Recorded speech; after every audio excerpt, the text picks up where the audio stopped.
સુરતના લિંબાયત વિસ્તારમાં સોસાયટીના લોકો રસ્તા પર ઉતરી ગયા અને ગેરકાયદેસર રીતે કબજો અને બાંધકામ સામે સોસાયટીના રહીશો દ્વારા લિંબાયત ઝોનમાં ભૂમાફિયા વિરુદ્ધ અરજી કરવામાં આવી। સુરતના લિંબાયત વિસ્તારમાં આવેલા શાસ્ત્રી ચોક ગલી નંબર 2 સર્વે નંબર 42/2 અને સર્વે નંબર 43/2 માં સોસાયટીના રહીશોનો ભૂમાફિયા સોસાયટીની રોડની જગ્યાઓ પર કબજો કરવા અને બાંધકામમાં સતત માનસિક ત્રાસ આપી રહ્યા છે।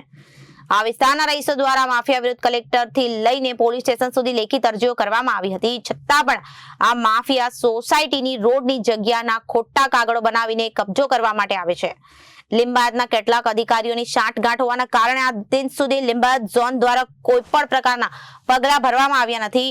જમીનના વિવાદને લઈને કલેક્ટર કચેરીમાં પણ લેન્ડ ગ્રેબિંગની ફરિયાદ કરવામાં આવી છે।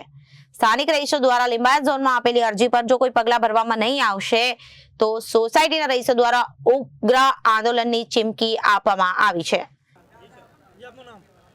મોહમ્મદ અલ્તાફ ભરૂચી। અલ્તાફભાઈ, તમે લિંબાયત ઝોનમાં આવેલા છે, શા માટે આવેલા છે?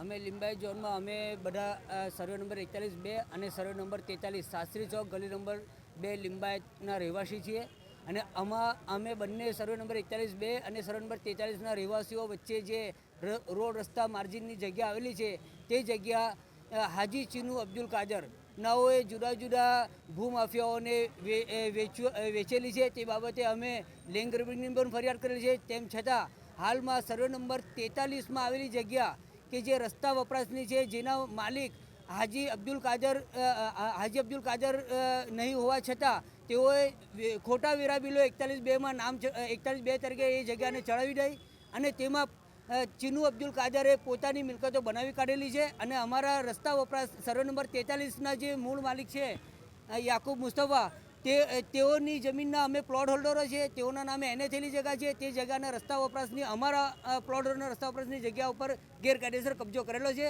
અને હાલમાં અન્ય ભૂમાફિયા સલીમ ટેન્શન નામના કોઈ વ્યક્તિ દ્વારા ત્યાં બાંધકામ કરવામાં આવી રહેલું છે। તે બાબતે અમે અરજીઓ પણ આપેલી છે, તેમાં ફક્ત એસએમસી દ્વારા નોટિસ સર્વ કરવાની કાર્યવાહી કરવામાં આવી છે, તે સિવાય બીજું જે બાંધકામ ચાલે છે તે તોડવાની કોઈ કામગીરી કરવામાં આવેલ નથી। તે માટે અમે રજૂઆત કરવા માટે આવેલા છીએ।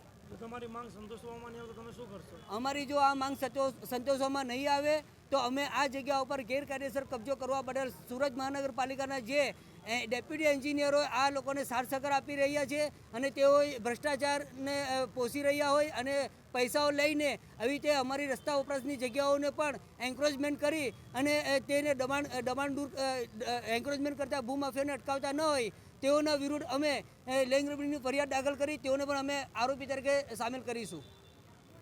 Reporter Sameer Saiyed, Janadesh news, Surat.